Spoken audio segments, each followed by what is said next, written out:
అందరికీ నమస్కారం అండి.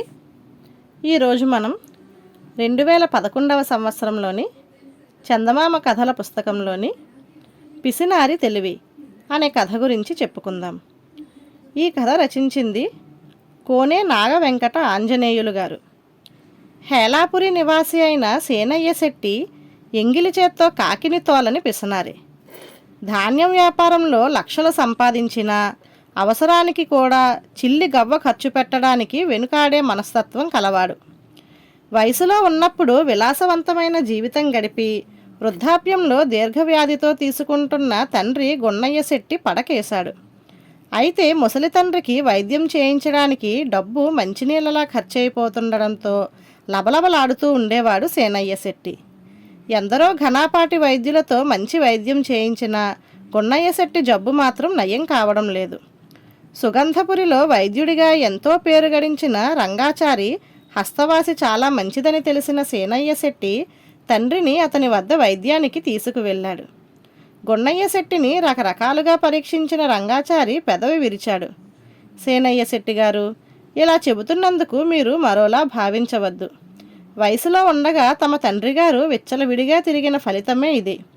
అనేక రోగాలకు అలవాలమైపోయింది తమ తండ్రి గారి శరీరం.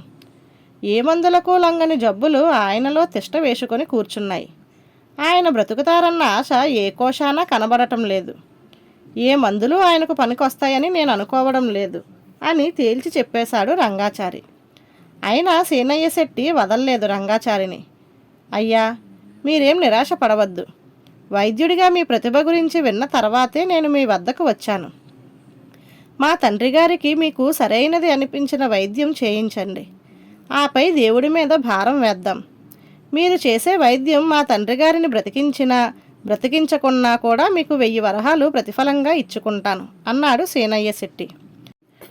ఆయన అంతగా ప్రాధేయపడుతుండడంతో సరే అనక తప్పలేదు రంగాచారికి. ఆయన తన ప్రతిభనంతా ఉపయోగించి గున్నయ్య శెట్టికి 4 రోజుల పాటు వైద్యం చేశాడు. అనేక వైద్య గ్రంథాలు పరిశీలించి రకరకాల ఔషధాలు మార్చి వాడినా ఫలితం దక్కలేదు. రోగం ముదిరి గున్నయ్య శెట్టి మరణించాడు. అతని అంత్యక్రియలు అన్నీ ముగిసిన తరువాత రంగాచారి గున్నయ్య శెట్టిని దర్శించి తనకు రావలసిన 1000 వరహాలు ఇప్పించవలసిందిగా కోరాడు. ఏ 1000 వరహాలు అని ప్రశ్నించాడు సేనయ్య శెట్టి.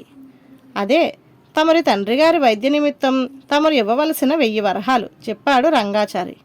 అయ్యా, తమరు నా తండ్రిని బ్రతికించారా అని అడిగాడు సేనయ్య శెట్టి. లేదే అన్నాడు రంగాచారి నొచ్చుకుంటూ. పోనీ నా తండ్రిని మీరు చంపేశారా అని అడిగాడు సేనయ్య శెట్టి. అయ్యో, నేనెందుకు చంపుతానండి అన్నాడు రంగాచారి కంగారు పడుతూ. అయ్యా, మీరు నా తండ్రిని మీ వైద్యంతో బ్రతికించినా చంపినా మీకు 1000 వరహాలు ఇస్తానన్నాను. కానీ మీరు నా తండ్రిని బ్రతికించనూ లేదు, చంపనూ లేదు. మరి నేను మీకు 1000 వరహాలు ఇవ్వవలసిన అవసరం ఏమున్నది అన్నాడు సేనయ్య శెట్టి. ఒప్పందాన్ని సేనయ్య శెట్టి నిర్వచించిన విధానానికి రంగాచారి నోట మాట రాక నిశ్చేష్టుడై నిలుచున్నాడు. ధన్యవాదాలు.